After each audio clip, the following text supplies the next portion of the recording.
40 साल से बनी हुई पार्टी, मतलब भाई 40 साल से बनी हुई पार्टी जो लोकल, जो कि कोटा सिस्टम ख़त्म करने के नाम पर वजूद में आई थी, हम इसका हिस्सा थे। सैकड़ों हड़तालें कराई, शहर बंद कराया है, कायद का खिताब नहीं चला, टीवी एंकर ने गलत बात कर ली, कोई तेज़ आवाज़ में बात कर ली, कुछ ने झंडा उतार दिया, सैकड़ों दफ़ा शहर बंद हो। एक हड़ताल सिंध में कोटा सिस्टम खत्म कराने के लिए शहर नहीं बंद कराया। आंख के इशारे से शहर खुलता था, इतनी पावर थी, आंख के इशारे से शहर बंद होता था। ये है बैकग्राउंड।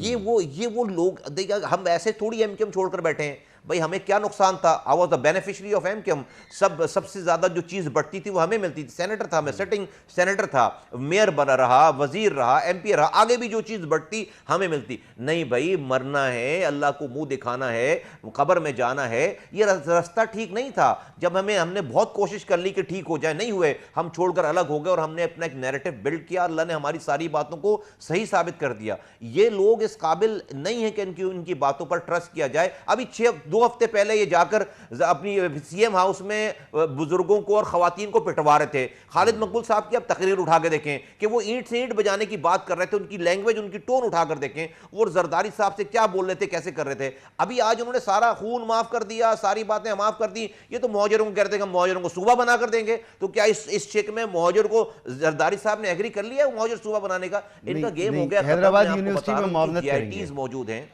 हैदराबाद यूनिवर्सिटी में मामलत करेंगे, मगर सीरियसली ये बताएं कि एक मरतबा पीटीआई के साथ मुआहिदा कर लिया, पीटीआई के साथ तय हो गया कि मर्दमशुमारी भी हो जाएगी, कराची के हुकूक भी मिल जाएंगे, 1600 अरब रुपए का पैकेज भी आ गया, हुआ कुछ भी नहीं।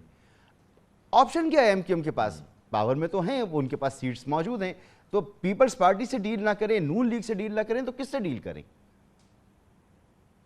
भाई अपना किरदार सही करें, किसी से डील ना करें, अपना अवाम से डील करें ना। जो अवाम से 40 सालों से शोधा कब्रिस्तान जिनके नाम पर बना दिया है, जो बच्चे लापता करा दिए, उनकी माओं से डील करें यार, इस कौम से डील करें भाई। हम मुहाजिरों से डील करें और मुहाजिरों से डील करके देखें कि उनके फायदे और नुकसान की बात क्या। ये अगर करेंगे तो अपना हराम छोड़ना पड़ेगा मसूद रजा भाई, अपना हराम छोड़ना पड़ेगा, अपनी मिनिस्ट्री छोड़नी पड़ेगी। मुझे बताएं किस मुहाजिर को फायदा हुआ आईटी मिनिस्ट्री से? किस मुहाजिर को फायदा हुआ पोर्ट एंड शिपिंग की मिनिस्ट्री से? आप जो है वो लोकल गवर्नमेंट के इख्तियारात मांगते, आपने तो सेंसस को एंडोर्स कर दिया पिछली हुकूमत में, उसको लीगल करार दे दिया। आपने तो जो है वो इसको कोटा सिस्टम को ताहयात नाफिज कर दिया आपने। ये और वो इसलिए सिर्फ कि आपको अपनी, सबके वीजे लगे हुए हैं, सबने नेशनलिटी बाहर रखी हुई है, सब ने अपने बच्चे बाहर रखे हुए हैं, सब यहां से कमाकर बच्चों को बाहर भेज रहे हैं, सब अपने जो है वो अपनी आगे की भी नस्लों को बाहर पैदा करवा रहे हैं।